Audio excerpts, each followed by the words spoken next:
Здравствуйте все! Добро пожаловать на канал Магия Песка. Мои дорогие зрители, с вами, как всегда, ваша Ольга. Всех вас сердечно благодарю за то, что вы со мной зашли на мой канал, смотрите это видео, за вашу невероятную теплую поддержку в комментариях, лайками, за вашу помощь, мои хорошие. Земной вам поклон! Сегодня у нас будет отсыпочка на вас. И мы с вами посмотрим, что говорят люди за вашей спиной, как вам относятся, как вас воспринимают. Загадайте, пожалуйста, на себя. Давайте вместе посмотрим. Я прошу высшие силы дать мне возможность ответить на все ваши вопросы и послать для вас только самую важную, нужную и полезную информацию.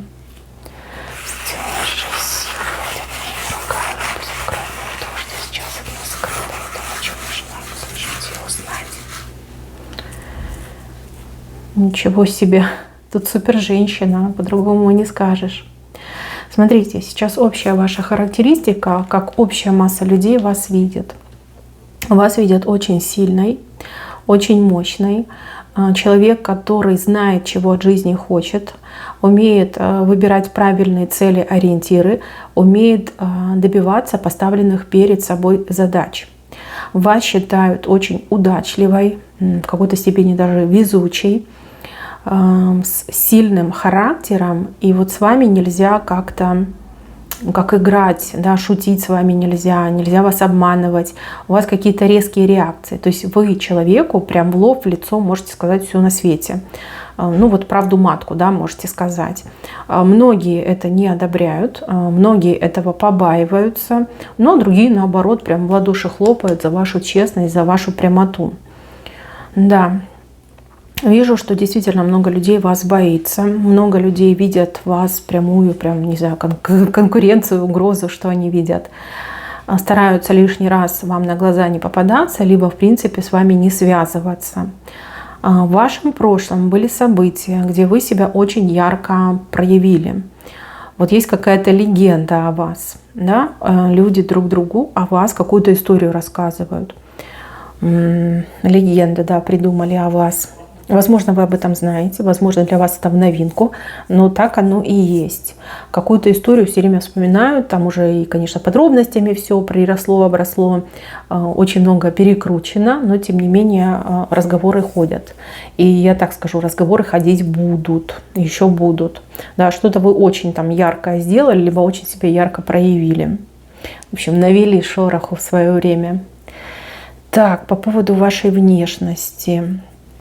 Ну, говорят, что вы очень симпатичная, очень привлекательная, у вас миловидное лицо, у вас правильные черты лица, и еще говорят о какой-то уникальности. Вот что-то есть в вашем лице, на вашем лице, что является уникальностью. Может быть, какая-то симпатичная родинка, может быть, у вас там вздернутый носик, может быть, у вас там необыкновенно красивый разрез глаз, да, цвет глаз необычный. Там красивые брови, может быть, у вас там красивые формы губы, может, ямочки у вас есть на щеках. Вот что-то есть особо прям такое привлекательное, особо симпатичное. И люди на этом всегда акцентируют свое внимание. Так, по поводу фигуры. Ну вот, женщины завидуют вашей фигуре, вашим формам. Вы все разные, понятно. Кто-то у меня пышечка, кто-то наоборот худышечка. Вот кто вас окружает, вашей фигуре вам завидуют. Именно вот женщины завидуют. Для мужчины вы невероятно, вы невероятно сексуальная. Неважно, сколько вам лет, неважно, в каком вы весе, неважно, что там у вас есть, чего нет, но вы прямо излучаете невероятно сильную и мощную сексуальную энергию. Мужики на вас оглядываются, мужики вами будоражатся. То есть, если вы с мужчиной там познакомились, там пообщались хотя бы там 2-3 минутки, у мужчины уже там все, понимаете, кипеть начинает. Да, потому что есть это, у вас очень сильная сексуальная энергия. И, кстати, повышенный уровень сексуальной энергии очень часто бывает у ведущих женщин. У женщин из родов сильнейших магов, ведуней. Вот, это чтобы вы знали про себя. Может быть, вы уже и сами про себя это все знаете. Да? Я просто вам говорю то, что я вижу, то, что песок показал. Мужиков сводите с ума направо и налево. Тут много от вас пострадавших, так скажем, тех, для кого вы стали роковая женщина, те, кто на вас посматривает, но, знаете, как облизываются в стороне, да, понимают, что нет, не потяну такую женщину, либо вы уже отказали этим мужикам. Так, еще по поводу вас.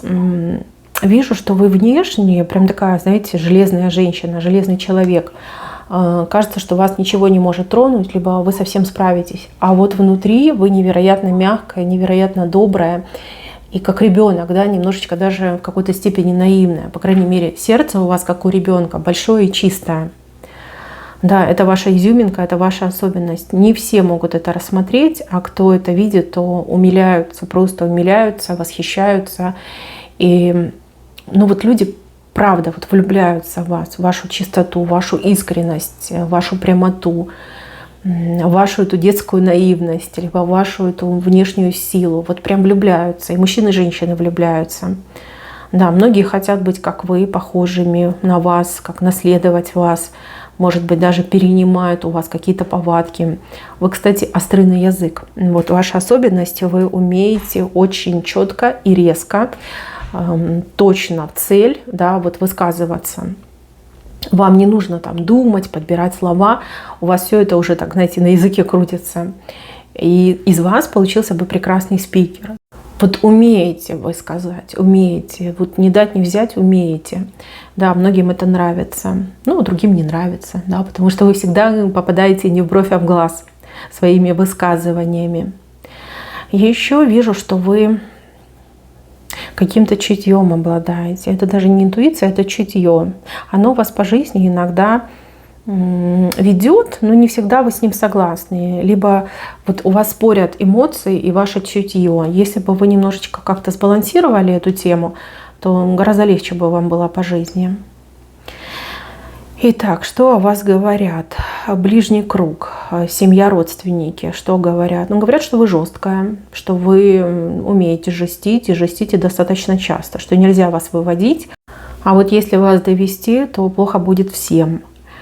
Восхищаются вашей ответственностью, вашей способностью брать на себя самые сложные задачи, доводить их до ума. С вами, вашим родственникам, очень спокойно. Знаете, как говорят, у царя за пазухой, да? Вот с вами именно такое ощущение у ваших родственников. Будь то дети, будь то родители, будь то там, братья и сестры. Вы для них как доверенное лицо. То есть они всегда знают, что в любой момент я могу прийти, обратиться, и мне отказу не будет, мне помогут. Вот чем смогут, помогут, и вообще, в принципе, даже чем не могут, помогут. Это есть. Вы семью свою любите, да, иногда с ними ругаетесь, да, воспитываете, но любите и за своих близких и в огонь и воду готовы идти. И они это знают, они это ценят, они этому благодарны. И вообще вы как надежда вашей семьи, надежда вашего рода. Вот как-то так. Все на вас опираются, все на вас смотрят. Да, не всегда вас слушают, и даже какие-то секреты есть, но тем не менее. Кстати, по поводу секретов. У вас чуйка на секреты, у вас прям какой-то сканер стоит, вас очень сложно обмануть, либо что-то от вас скрыть. Даже если нет никаких там внешних факторов, нет там каких-то моментов, да, подозрительных, вы прям чувствуете, что кто-то где-то обманывает, либо где-то что-то случилось, а вам не сказали. И ваши близкие, они прям в шоке от ваших этих способностей и стараются, конечно, по возможности прям совсем вас не обманывать и всегда говорить вам правду. Ну, потому что нет в этом смысла, вы все равно до правды докопаетесь, вы ложь чувствуете. Да, прям у вас чуйка на эту ложь, на секреты есть. Так, что касается женщин в вашем окружении. Ну, смотрите, подруг на самом деле как-то мало у вас, да, настоящих подруг, вот таких искренних, верных, добрых, да, к вам людей мало. Вот, по крайней мере, две женщины показывают. Может быть, на протяжении жизни у вас только 2 подруги будут. А может быть, сейчас, да, есть в вашем окружении 2 женщины, которые являются вашими истинными подругами. Ну, они к вам с душой, с открытым сердцем, готовы и выслушать, и принять, и помочь. И также знают, что на вас всегда можно положиться. Что касается всех остальных женщин, вот как бы они там перед вами не улыбались, какие бы теплые, добрые слова ни говорили, все вам завидуют. И еще вижу, что с вами как-то выгодно дружить. Выгодно. Какая-то выгода у людей есть. То ли вы всем помогаете, то ли вы безотказная, то ли вы всех выручаете. Вот почему-то выгода идет. Дружат, потому что выгодно. Но опять же, зависть идет. Очень многие завидуют, даже зная о всех ваших трудностях, о ваших проблемах, о том, как вам в жизни тяжело, да, вот вашу там историю жизни многие знают, вот все равно завидуют, понимаете, все равно завидуют. Ну, потому что, да, вы красивая, вы сильная, вы смелая, вы не прячетесь от проблем, вы с ними боретесь, и вы их успешно побеждаете, вот этому завидуют. Что вы ни под кого не прогибаетесь, что вы всегда своего добиваетесь. Многие просто на это не способны, вот поэтому и завидуют. Так, что касается мужчин в вашем окружении. Какого-то одного прям очень показали. Мужчина, который слезы, во-первых, льет по вам, а во-вторых, все время про вас рассказывает, что вы, ну так скажем, как в чем-то виноваты, либо вы как-то с ним плохо поступили, там жизнь ему разрушили, и теперь он такой там несчастный, потому что это вы все сделали. То есть, с одной стороны, он жалеет о том, что вы расстались, что он вас потерял, слезы по вам льет, а с другой стороны, он вас во всем винит и еще и всем про вас там плохие вещи рассказывает, что вы там тиран в юбке, что вы его там били, что-то там с ним делали, там эксперименты над ним ставили, что он бедненький там карьеры лишился, всего на свете лишился, по вашей вине к другой женщине ушел. Ну, потому что вы его выгнали, довели, да, вот, и что жизнь рухнула, и все он в жизни потерял, там спился, скатился, оскотинился, это все из-за вас.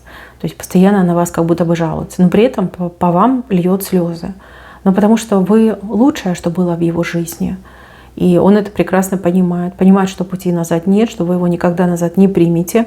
Ну и вот рыдает, страдает без вас. При этом гадости про вас говорит. Как простить вам не может, что вы такая умная, и его прогнали. Вот. Ну, подлец. Мужчина подлец. Если он про женщину такие гадости говорит, то он подлец. Так, есть еще один мужчина, который вас, кстати, как разыскивает, найти вас очень хочет. И этот мужчина, он, знаете, как во все тяжкие бросается, чтобы вас найти. Может даже там, к частному детективу обратиться, может даже сам там ездить по местам, где вы там с ним общались, встречались, либо где вы раньше жили. Может даже к магии, ну, к магам, к экстрасенсам обращаться для того, чтобы вас найти. Мужчина из вашего глубокого прошлого, у кого-то даже отыграется из детства. Вот. Никого лучше, чем вы, он никогда не встречал. Возможно, мужчина был женат, возможно, несколько раз был женат, но, опять же, вы самое лучшее, что было в его жизни. И он обязательно хочет вас найти и вам сказать о своих чувствах, о своей любви. Очень надеется, что вы его примете, и очень надеется, что у вас с ним все получится. Да. Кстати, неожиданный для вас мужчина. Вот вы о нем вообще не вспоминаете и не думаете, а он все никак вас забыть не может, прям разыскивает. Так, еще мужчина в целом. Ну, говорят, что вы невероятно сексуальная, что вы любого мужика сможете свести с ума. Ну и говорят, что вы очень неприступная, что вы очень требовательная. И похожи вы на такую ледяную леди, да, как будто бы вы бесчувственная. То есть вы не отвечаете на ухаживание, вы не отвечаете на комплименты. Вообще вам очень сложно делать комплименты. Вы можете любого мужика там на 3 буквы послать, даже не будете заморачиваться, никто он, ничто он. Вы сама как будто бы брюки носите, да, сильнее, чем мужчины по жизни, вот, да, в испытаниях, во всяких проблемах. Вы желанная, но недоступная. Вот так они к вам относятся. И очень многие смотрят на вас, вот как я сказала, да, и облизываются, понимают, что вы никогда не дадите мужчине шанс. Да? То есть они так и будут в рамках, там, не знаю, наблюдателей, да, могут только следить за вами глазами, но подойти и дотронуться нет, этого нельзя. Кстати, еще у вас какое-то чувство юмора особенное. мужчинам очень нравится. То есть умеете шутить. Да. Так, и еще. Девушки, женщины, кто носит очки? Кто из вас носит очки? Почему-то людей и восхищает, и в то же время заставляет завидовать вот оправа, которую вы носите. Либо вы очень хорошо ориентируетесь в пространстве, и многие, например, думают, вот зачем она носит очки, она хорошо ориентируется, значит, у нее нет проблем со зрением, она просто вот, ну типа для имиджа носит. Хотя я вижу, что у вас есть проблемы, и просто так вы очки не носите. Но просто вы действительно как-то приловчились, приспособились и что-то даже делаете его чисто по интуиции. Да, может быть, плохо видите, но тем не менее по интуиции. У людей подозрение, что вы, ну, как бы хорошо видите. Вот представляете, какие подлинные люди вас окружают, даже вот к этому придолбались. Так, на работе в коллективе. Ну, ваши руководители, вот непосредственные начальники вас боятся. Вот кто вас хорошо знает, все вас боятся, потому что вы действительно крутая, потому что вы на работе вот прям всю себя отдаете, вы очень много знаете, вы постоянно самосовершенствуетесь, саморазвиваетесь, вы рискнуть можете. Вот, вы такая. И очень сильно боятся ваши непосредственные руководители, что вы их подсидите. Вы для них, как, знаете, страх и ужас. Но без вас эти люди как без рук, потому что вы самый лучший сотрудник, да, и вам можно вот закрытыми глазами довериться и быть четко уверенным, что вы не подведете. Если вы владелица собственного бизнеса, ваши подчиненные, если они у вас есть, вам очень сильно, ну как, не то чтобы завидуют, скорее вами восхищаются и очень многое от вас берут, да, у вас учатся, вот, учатся. Да, хотели бы они стать как вы. Вы умеете вдохновить, вы умеете заразить вот этой вот своей жизненной хваткой, силой своей умеете заразить. И еще, если вы в бизнесе и у вас есть конкуренты вас очень боятся. Конкуренты против вас бессильны. Вот в чистом таком открытом бою, честном бою, они абсолютно бессильны.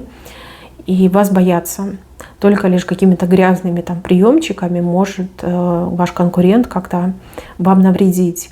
А в честном бою абсолютно бессильна. И конкуренты вас боятся. Постоянно следят за вами, за вашими успехами, с целью что-то у вас содрать, скопировать. Вот в таком ключе. Но, кстати, очень многое у вас перенимают ваши же конкуренты. Ну, к сожалению, наверное, это везде такое происходит. Но сколько бы они с вами ни конкурировали, все равно им никогда за вами не угнаться, потому что вы лучшая из лучших. Так, я еще вижу какую-то женщину, с которой вы когда-то были связаны как будто бы родственными узами. Очень похожа на вашу там свекровь. Действующую, да, либо свекровь предполагаемую, да, может быть, вы с мужчиной жили, ну, вот как-то она к вам лезла. Несмотря на то, что она очень сильно ревновала к вам, но вот она считает, что вы, конечно, очень крутая. И вот она честно, положа руку на сердце, говорит, что мой сын не дотягивал, ну, вот, до вашего уровня. Сначала она вас очень не любила, ревновала, потому что... И только лишь когда вы расстались, и он там связался с другой женщиной, да, там, может быть, женился на другой женщине, тогда она только поняла, насколько вы действительно замечательная были женщина, и насколько повезло ее сыну, что он с такой женщиной сошелся. Да. Она перед вами виновата, вину свою чувствует, и, кстати, и перед сыном своим чувствует вину. Вот. И даже какие-то, ну, не знаю, молитвы, наверное, читает, да, чтобы вот ее простили вы, простил сын, и чтобы небеса ее простили за ее глупость, за ее вот эту тупую ревность. Да, может быть, для вас это удивительно прозвучит, но именно так это и происходит. Ну что, мои хорошие, необычная вы женщина, необычный человек, силы своей вы не чувствуете, не видите, считаете, что вы такая, ну, среднестатистическая. Это большая ошибка, это большое заблуждение. Вижу, что вы очень отличаетесь от тех, с кем вы в одном социуме находитесь. Это всегда было видно и будет видно. Вижу я, что впереди у вас очень серьезные перемены в жизни. Перемены, кстати, к лучшему. Какими бы ни были эти перемены, это все будет к лучшему. Вот так к этому отнеситесь.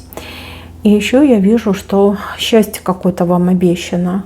Опять же, вы все разные, не могу конкретизировать, но вижу, что счастье вам свыше обещано, это точно. На этом все. Берегите себя. Всем спасибо за внимание. Всем пока-пока.